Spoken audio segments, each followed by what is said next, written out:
Pack contains 5 red and 5 ಕಪ್ಪಿನ ಚೆಂಡು. A ball is drawn at random.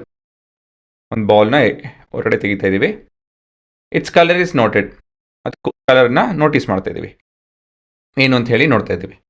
And it's return to the bag. Bag ಒಳಗೆ ವಾಪಸ್ ಇಡ್ತಾ ಇದ್ದೀವಿ.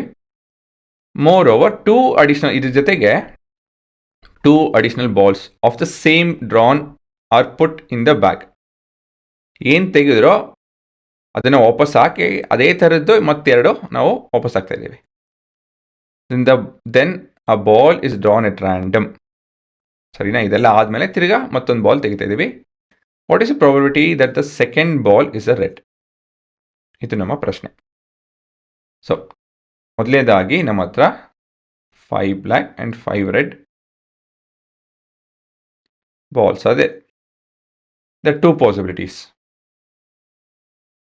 ಒಂದು ರೆಡ್ಡು ಮತ್ತೊಂದು ಬ್ಲ್ಯಾಕು ಅಲ್ವಾ? ಫಸ್ಟ್ ಡ್ರಾ ಒಂದು ರೆಡ್ ಇಲ್ಲಾಂದ್ರೆ ಬ್ಲ್ಯಾಕು. ಮತ್ತಿವಾಗ ನಾವು ಎಂಡ್ ಆಫ್ ದ ಸಿಚುವೇಶನ್ ಹೆಂಗಿರುತ್ತೆ ಅಂತ ಹೇಳಿದ್ರೆ, ನಮ್ಮ ಬ್ಯಾಗಲ್ಲಿ 5 ಕಪ್ಪು 7 ಕೆಂಪು ಚೆಂಡಿರುತ್ತೆ.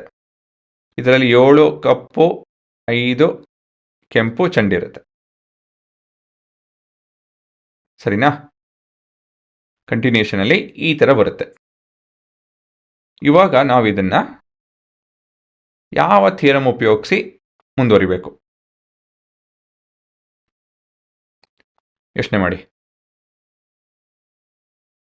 ಬೇಸ್ ಥಿಯರಮ ಅಲ್ಲ, ಥಿಯರಿ ಆಫ್ ಟೋಟಲ್ ಪ್ರೊಬ್ಯಾಬಿಲಿಟಿ ಅಂತ ಹೇಳ್ತು ಅಂತ ಹೇಳಿದ್ರೆ, ಇವೆರಡು ಸಿಚುವೇಶನ್ ಇದೆ.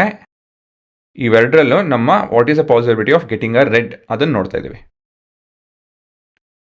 ಸರಿನಾ? ಸೊ ಇಲ್ಲಿ ಹೆಂಗೆ ಹೋಗ್ಬೇಕು ಮುಂದಕ್ಕೆ ಅಂತ ಹೇಳಿದ್ರೆ, ಈ ಚಿತ್ರ ಉಪಯೋಗಿಸೋಣ. So this will indicate the following. So this will indicate the first pick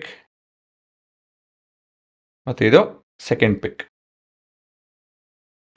Along the x-axis first pick, along the y-axis second pick ಅಂತ.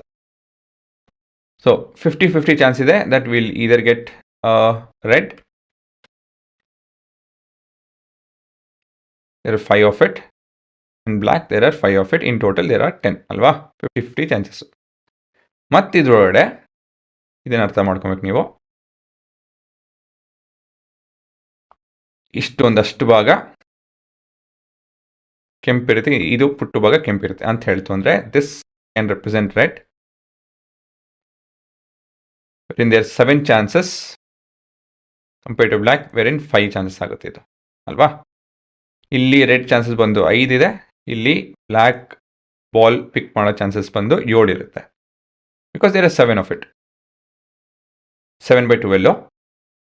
ಸೊ ಈ ಚಿತ್ರ ಅರ್ಥ ಮಾಡ್ಕೊಂತು ಅಂತ ಹೇಳಿದ್ರೆ ಇವೆರಡೂ ನಿಮ್ಮ ಉತ್ತರ ಬಂದಂಗೆ. ಗೊತ್ತಾಯ್ತಾ ಏನಂತ ಹೇಳಿ? First pick second pick. First ಪಿಕ್ಕಲ್ಲಿ 5-5, ಸೆಕೆಂಡ್ ಪಿಕ್ಕಲ್ಲಿ 7-5 ಇಲ್ಲಾಂದರೆ 5-7. ಈ ಫಾರ್ಮಲ್ಲಿ ನಮ್ಮ ಔಟ್ಕಮ್ಸ್ ಬರೋ chances. So as per next formula ಬರೀಬೇಕು. Theory of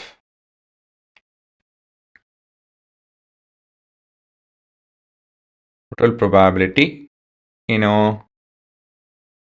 us getting a red is equal to probability that we'll get a red in the first draw into probability that we'll get a red in the second draw, given we had a red in the first draw alva, plus probability that we'll get red alla black in the first draw. Black ಹೊರಡೆ ತೆಕ್ಕೊಂತು ಅಂತ ಹೇಳಿದ್ರೆ the probability of red in the second draw given we have black in the first draw. ನೋಡ್ತಾ ಇದ್ದೀರಾ? ಇವೆಲ್ಲ ಸಿಚುವೇಶನಲ್ಲೂ ನಾವು ರೆಡ್ಡನ್ನು ಹುಡ್ಕೊಂಡು ಹೋಗ್ತಾ ಇದ್ದೀವಿ. ಇನಿಷಿಯಲ್ ಸಿಚುವೇಶನ್ 2 ಇದೆ. ಸೊ ಎಲ್ಲ ಬೇರೆ ಬೇರೆ path. Remember, all the path leads to the same destination ಇದ್ದಂಗೆ. ಸಿಂಪಲ್ ವರ್ಡ್ಸ್ ಅದು ಇದೆಯಾ? ಅದು ಥಿಯರಿ ಆಫ್ ಟೋಟಲ್ ಪ್ರೊಬ್ಯಾಬಿಲಿಟಿಯಲ್ಲಿ ನಾವು ಸಿಂಪಲ್ ವರ್ಡ್ಸ್, ಇನ್ ಸಿಂಪಲ್ ವರ್ಡ್ಸಲ್ಲಿ ಇದನ್ನು ಮಾತಾಡಿರಿ. So this is what again we are going back to. ಅದೇ ಫಂಡಮೆಂಟಲ್ ಪ್ರಿನ್ಸಿಪಲ್. ಇವಾಗ ಇಲ್ಲಿ 2 ಫಾರ್ಮುಲಾ ಉಪಯೋಗಿಸಬೇಕಾಗುತ್ತೆ. ಮೊದಲೇ ಫಾರ್ಮುಲಾ ಬಂದು probability of favourable event is number of favourable event divide by number of sample space. probability of B given A. ಒಂದು probability of B intersect A divided by probability of A.